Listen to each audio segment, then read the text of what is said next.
मैंने बात शुरू की थी अखिलेश जी से कि अहंकार टूट गया। मैं बातचीत का सिलसिला शुरू करता हूं। मेहमान जो हमारे साथ मौजूद हैं, प्रोफेसर टीना करमबीर, कांग्रेस का पक्ष रखने के लिए बहुत बहुत शुक्रिया। राकेश सिंह जी, बीजेपी का पक्ष रखने के लिए बहुत बहुत शुक्रिया। राकेश जी, तबीयत तो ठीक है ना? ठंड ज्यादा लग रही क्या? ना ना ना, जोश में रहिए। एडवोकेट संजीव नासिर साहब, आम आदमी पार्टी से बहुत बहुत शुक्रिया, थैंक यू सो मच। आम आदमी पार्टी ने भी बोला है और उस पर भी बात होगी। आलोक बस, राजनीतिक विश्लेषक, बहुत बहुत शुक्रिया। सैयद जवाद, राजनीतिक विश्लेषक, बहुत बहुत शुक्रिया। एहसान अब्बासी साहब, पसमानदा समाज, बहुत बहुत शुक्रिया। और Swati ji, thank you so much. बातचीत का सिलसिला शुरू करें, हाथ उठाइए, बातचीत शुरू करता हूं। जी, पटना से पहले बताइए, बोलिए क्या बोलना था? सर, अभी जो बोल रहे हैं लोग, ये संक्रमण काल है, 21वीं सदी है। इस संक्रमण काल में जो है पुराने व्यवस्थाएं खत्म हो चुकी है, ये लोगों को समझना चाहिए।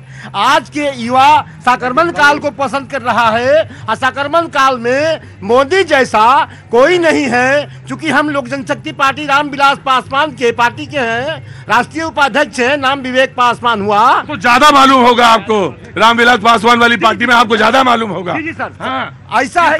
संक्रमण काल में क्या करना चाहिए? संक्रमण काल में पहले तो एलजेपी जिसके जिसके साथ रहा वो शुभ संकेत रहा पूरे। या ये उसको उलट के देख लीजिए, ये वहां वहां रहे जहां जहां मंत्री रहे, या ऐसा भी कह सकते हैं, उनको दोनों तरफ से है। शुभ संकेत है सर। हाँ, खूब संकेत है। इस देश के लिए शुभ संकेत। अरे जल्दी बोलो, सवाल बोलना जो बोलो।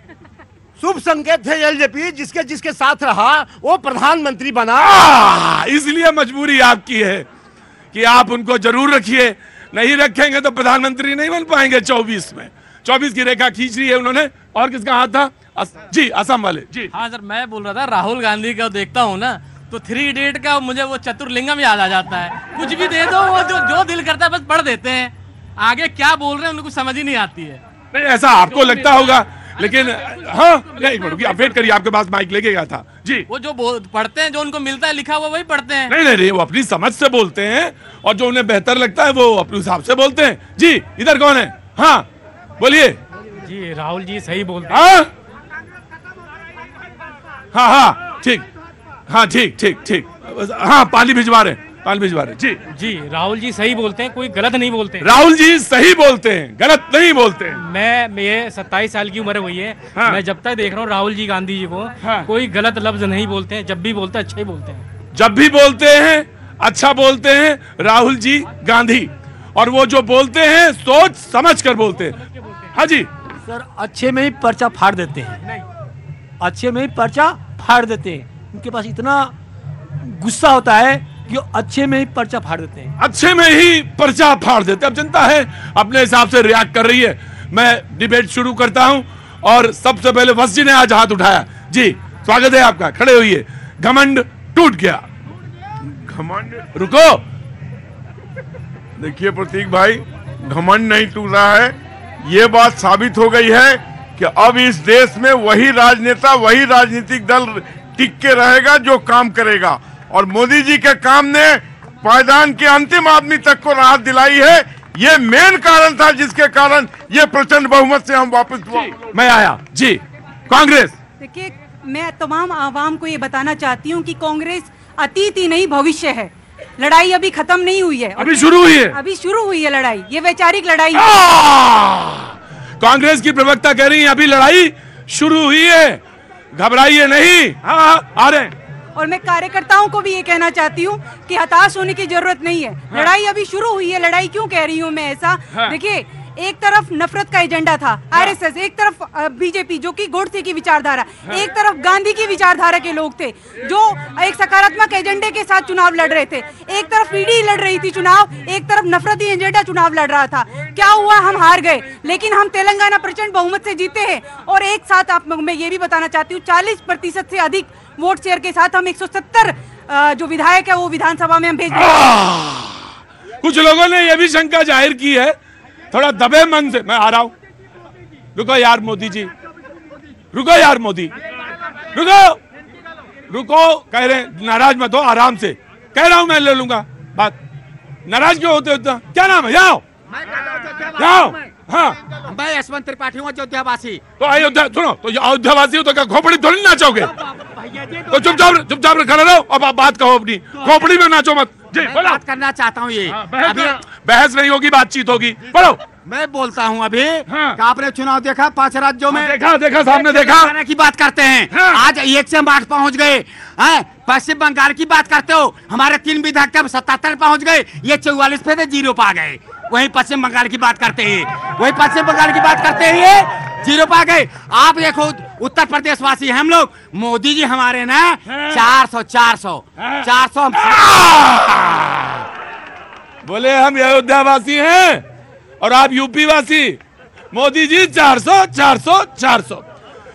का आंकड़ा सिर्फ एक आदमी ने पार किया, उनका नाम था प्रधानमंत्री स्वर्गीय राजीव गांधी, और वो आंकड़ा अभी है। अब अयोध्यावासी तो ज्यादा देखते हैं, आगे देखते हैं। हमारे यहाँ 80 लोकसभा सीट है, अभी 62 थे हम, अब हम 80 में 2 कम कर देंगे, क्योंकि सोनिया गांधी हार गई थी। राहुल गांधी 55,000 रोड हार गए थे, पूछ लो कांग्रेस।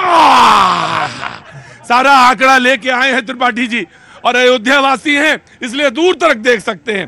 बहरहाल ये राजनीति है, राजनीति में कहा कुछ नहीं जा सकता। जी सॉफ्ट भाषा में जनता को गाली देने का काम कांग्रेस शुरू कर दी।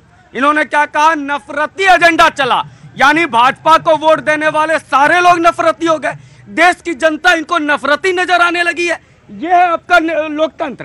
खैर, आज जो मिजोरम का रिजल्ट आया है, भाजपा को 1 सीट मिला ज्यादा और कांग्रेस को 3 सीटों का नुकसान। मिजोरम वही 7 सिस्टर, वही मणिपुर जिसका ड्रामा ये लोकसभा में कर रहे थे। मणिपुर में अविश्वास प्रस्ताव नहीं लेके आए, लोकसभा में लेके आए नरेंद्र मोदी को गाली देने के लिए। कांग्रेस पार्टी आज सिमटकर दक्षिण के 2 राज्य में रह गई और Bhajpa east west north south की बनकर के रह गई। क्यों? क्योंकि इनके मन में ये नफरत की बाजार और मोहब्बत की दुकान करते हैं, दिल में जो शॉपिंग मॉल नफरत की लेके चल रहे हैं। जनता का काहे का शॉपिंग मॉल? नफरत का शॉपिंग मॉल। गजब है, लोग भी नए नए शब्द खोज के लाते हैं। कहाँ पे खड़े हो? नीचे जमीन पे रहना, तुम जनता हो। जी भाजी कहाँ से आना हुआ? अमृतसर से। हाँ जी, सत श्री अकाल। पहले तो प्रणाम करता हूँ, नमन करता हूँ, बहुत बहुत स्वागत है आपका। वांट टू से समथिंग, कहना चाहते हैं? सर मेरा ना ये जो हार हुई है ये तो इंडिया गठबंधन की हुई है, कोई माने ना माने। इंडिया गठबंधन की हुई है, लेकिन वो इंडिया वाले गठबंधन वाले नहीं मान रहे हैं। ऐसे ही करते हर बार, कोई कह रहे हैं कि हमारी नहीं हार हुई है, ये कांग्रेस की। ऐसे ना वो बच्चा जैसे रो गया था, मैं नहीं पिटा जी और कोई पिट गया, ऐसे कर रहे हैं। ये पिटे सारे इंडिया वाले पिटे हैं। दूसरी बात मुझे केजरीवाल साहब से पूछनी है, पंजाब से इतना पैसा लूट लिया, कहाँ रखा है? वो कहाँ रखा है ये बता दो हमें, क्योंकि पंजाब तो सारा कुछ लूट के ले गए अभी तक।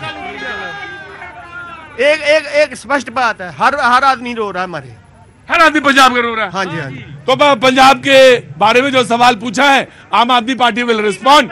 जी दिल्ली का पैसा कहाँ रखा है, पंजाब का पैसा भी कहाँ रखा, ये बता दो। वो उन्होंने कहा कि हमने सब वापस कर देता हूँ, मैं आप सबको मैं तो फ्री दे देता हूँ सारा। कुछ नहीं सर, मैं आऊंगा जरूर, हाथ ऊपर रखिएगा।